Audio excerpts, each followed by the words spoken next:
When we talk about designing technology, most people picture sleek interfaces, cutting-edge features, or that wow factor that makes a product stand out.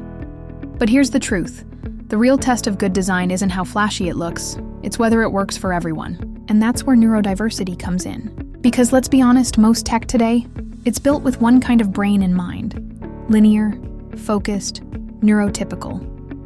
But the world is full of brains that process information differently: autistic, ADHD, dyslexic, highly sensitive, and more. If we're not designing for them, we're not designing inclusively. So what does inclusive design actually look like? It looks like apps that let you customize notifications instead of bombarding you with alerts you can't control.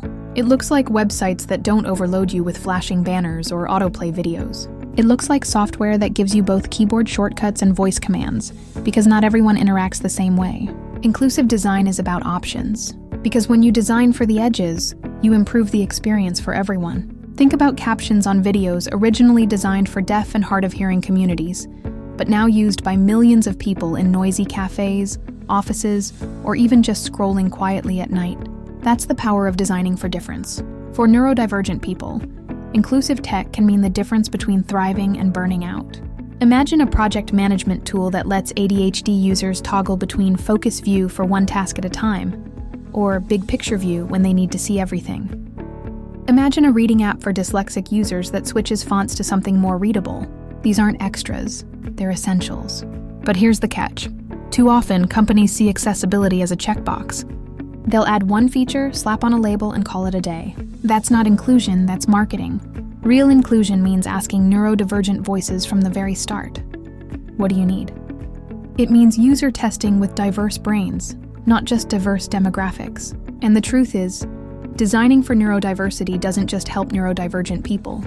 It helps everyone. Clearer navigation, flexible settings, tools that adapt to how you work best. Who wouldn't want that? So the next time someone says inclusive design is too expensive or too niche, here's the counter. Exclusion is what's expensive. When people can't use your product, they leave. But when they feel seen, they stay, they engage, and they share. Neurodiversity isn't a hurdle for tech, it's an opportunity. By designing inclusively, we don't just build better tools, we build a better digital world, one where every brain has a place, and maybe that's the future of technology. Not just faster, shinier, or smarter, but kinder, fairer, and built for all of us.